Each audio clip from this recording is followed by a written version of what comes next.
बंधु माने पवित्र अक्षय तृतीया उपलक्षे आपण मानंकु समस्तंकु मोर हार्दिक शुभेच्छा एवं शुभकामना। आजिर एही भिडियोटी वृष राशि व्यक्ति विशेष मानक पई बहुत गुरुत्वपूर्ण अटे। तो आपणकर जदि वृष राशि होइथाय तेबे भिडियोटी को स्किप न करी थरे मात्र शेष पर्यंत निश्चय देखंतु, कारण वृष राशि व्यक्ति विशेष मानकर जीवन एही पवित्र अक्षय तृतीया परठारु संपूर्ण भावरे बदलिबाको जाउछि।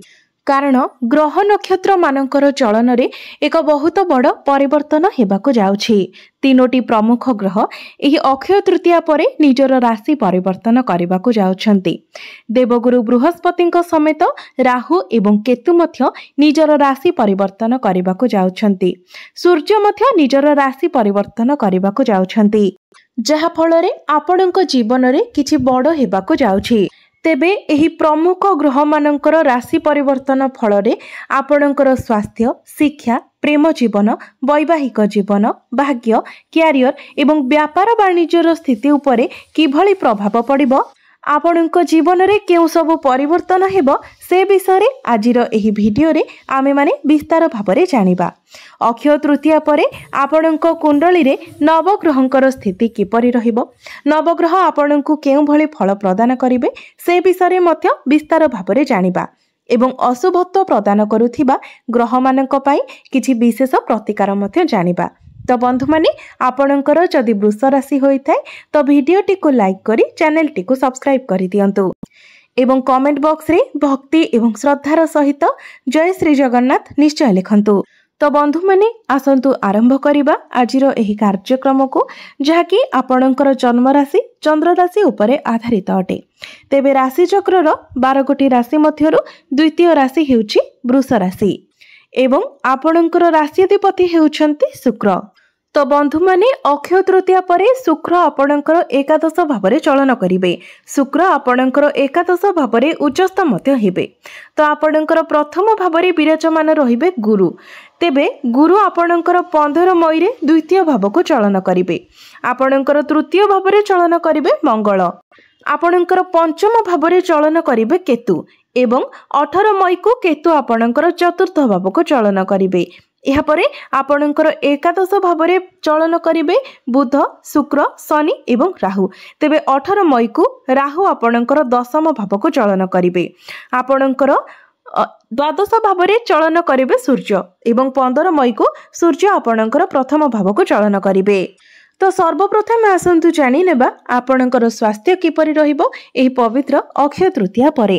तेबे बंधु माने कुंडलीर प्रथम भावटी होइथाय आपणकर स्वास्थ्यर भाव, इम्युनिटी सिस्टम रो भाव। आपणकर प्रथम भावर अधिपति हेउछंती शुक्र। शुक्र आपणकर एकादश भावरे उच्चस्थ अछंती। तो बंधु माने अक्षय तृतीया परे आपणकर स्वास्थ्य बहुत भल रहिबो। आपण निजको स्वास्थ्यवान अनुभव करिवे। जदि पूर्वरु आपणकर किछि स्वास्थ्य जनित समस्या थिला तेबे ताहा मध्य दूर होई जिवो। एबे आसंतु जानिबा विद्यार्थी मानक पई किपरि रहिबो एही अक्षय तृतीया परर समय। तो बंधु माने आपणकर पंचम भावटी होइथाय शिक्षार भाव। आपणक पंचम भावर अधिपति हेउछंती बुध। तो बुध आपणकर एकादश भावरे विराजमान अछंती एवं आपणकर पंचम भावरे विराजमान अछंती केतु। तो बंधु माने जेबेठारु केतु आपणकर पंचम भावरे अछंती सेबेठारु आपण आपणकर पाठ पढारे निश्चित भावरे समस्या देखिबाको पाउथिबे। आपणकर माइंड डाइवर्ट हेउथिबो। पाठ पढारे आपणकर सेतेटा मन लागु नथिबो किंबा पाठ पढारे आपण सैटिस्फाइड होई पारु नथिबे। तेबे ए सब समस्या केवल 18 मई पर्यंत, कारण 18 मई को केतु जेतेबेले आपणकर पंचम भावरु बाहरी जिबे सेतेबेले आपण आपणकर पाठ पढ़ा क्षेत्र में एक पॉजिटिव चेंजेस देखिबाको पाइबे। 18 मई परठारु आपणकर शिक्षा क्षेत्र बहुत भल रहिबो एवं 18 मई परे पाठ पढ़ा रिलेटेड आपण जहाँ भी डिसीजन नेबे सेथिरे आपणको सफलता मिलिबो।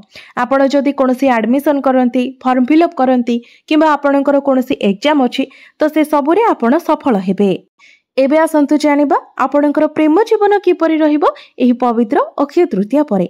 तो बंधु माने कुंडलीर पंचम भावटी आपणक शिक्षार भाव हेबा सहित पंचम भावटी मध्य होइथाय आपणक प्रेम जीवनर भाव। तो आपणक पंचम भावर अधिपति हेउछन्ति बुध। बुध आपणकर एकादश भावरे विराजमान अछन्ति एवं आपणकर प्रथम भावर अधिपति शुक्र मध्य एकादश भावरे बुधंक सहित विराजमान अछन्ति। यह व्यतीत बुध एवं शुक्रंकर दृष्टि मध्य आपणकर पंचम भाव उपरे रहुछि, जहा फलरे आपणकर प्रेम जीवन बहुत भल रहिबो। आपणक मध्यरे बॉन्डिंग भल रहिबो, अंडरस्टैंडिंग भल रहिबो, आपणक मध्यरे भाइब्स मध्य भल रहिबो। पूर्वरु जदि आपणक मध्यरे किछि समस्या थिला, कथावार्ता बंद होई जायथिला, तो सेथिरे मध्य समाधान होई जिवो। एवं सबुठारु बड़ कथा हेउछि आपणकर पंचम भावरे जे केतु विराजमान अछन्ति 18 मई को केतु मध्य आपणकर पंचम भावरु बाहरी जिवे। तो जेबेठारु केतु आपणकर पंचम भावरे थिले तो आपणक मनरे शंका आसुथिला, डाउट्स आसुथिला, आपणक मध्यरे वैचारिक मतभेद देखा देउथिला। तेबे ए सबु जहा भी किछि समस्या थिला 18 मई ठारु ए सबु समस्या आपणकर दूर होई जिवो। एबे आसंतु जानिबा आपणकर वैवाहिक जीवन किपरि रहिबो एही पवित्र अक्षय तृतीया परे। तो बंधु माने कुंडलीर सप्तम भावटी होइथाय आपणक वैवाहिक जीवनर भाव। आपणक सप्तम भावर अधिपति हेउछन्ति मंगल। तो मंगल आपणकर तृतीय भावरे विराजमान अछन्ति। तो मंगल जेहेतु आपणकर तृतीय भावरे निचस्थ अछन्ति सेतिपय आपणक मध्यरे जेमिति छोट मोट झगड़ा न हुए सेति प्रति आपण ध्यान रखिबे।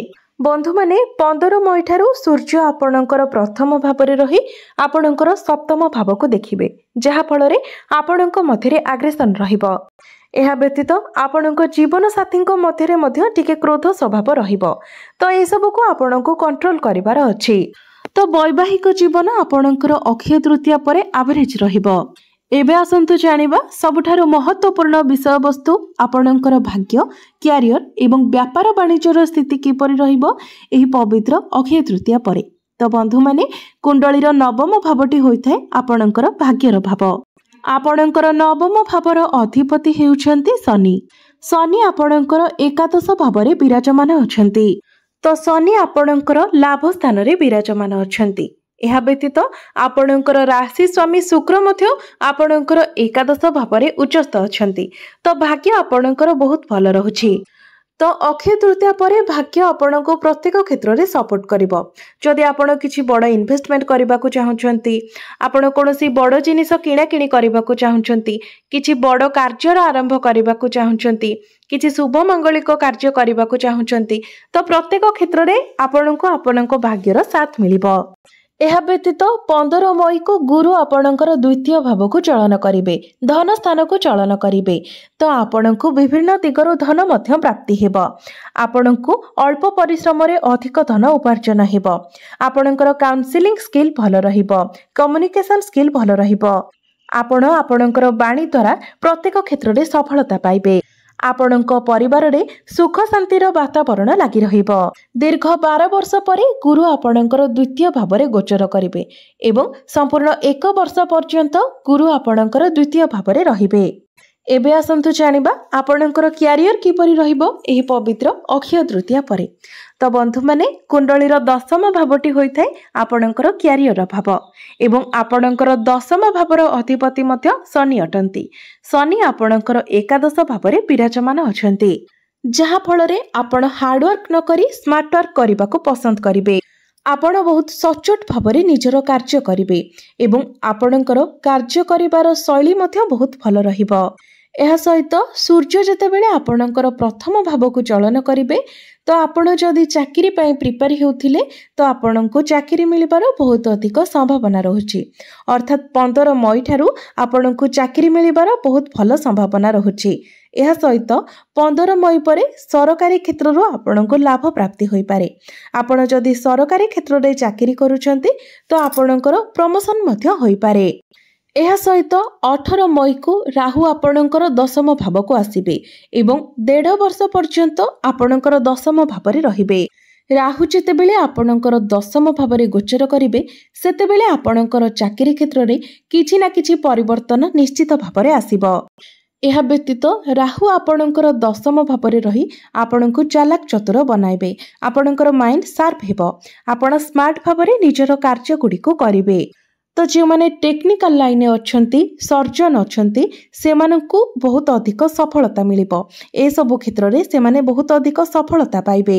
ତ ଅକ୍ଷୟ ତୃତୀୟା ପରେ କ୍ୟାରିୟର ଆପଣଙ୍କର ବହୁତ ଭଲ ରହିବ। ଆପଣ ନିଜର କ୍ୟାରିୟରରେ ଉନ୍ନତି କରିବେ। व्यापार वाणिज्यर कथा जदि कहबा तो आपणकर व्यापार वाणिज्यर स्थिति मध्य बहुत भल रहिबो, कारण आपणकर लाभ स्थान रे 4टी ग्रह विराजमान अछंती। तो एही अक्षय तृतीया परे आपणकर फाइनेंशियल ग्रोथ हेबो, आपणकर बैंक बैलेंस बढ़िबो, आपण निजर बिजनेस को आग को बढ़ाइबे। बिजनेस रे नुआ नुआ आइडिया आपणक मन को आसीबो एवं ताको आपण कार्यकारी मध्य करि परिबे। सेथिरे आपणक सफलता मध्य मिलिबो। तो बिजनेस मध्य आपणकर एही अक्षय तृतीया परठारु बहुत भल रहुछि। एबे आसंतु जानि नेबा किछि उपाय विषय जे उपाय गुड़िक करबा द्वारा आपणको अधिक शुभफल प्राप्ति हेबो एवं जहा किछि अशुभ तो रहुछि से सब खंडन होई जिवो। सेथिपाई आपण प्रत्येक दिन शुक्रंकर बीज मंत्र 108 थर जप करंतु। प्रत्येक दिन आपण हनुमान चालीसार पाठ करंतु। एहा सहित आपण प्रत्येक दिन शनिंकर बीज मंत्र मध्य 108 थर जप करंतु। तो बंधु माने आपणकर जीवन मंगलमय हेउ, एहा ही ईश्वरंक निकटरे मोर प्रार्थना। धन्यवाद।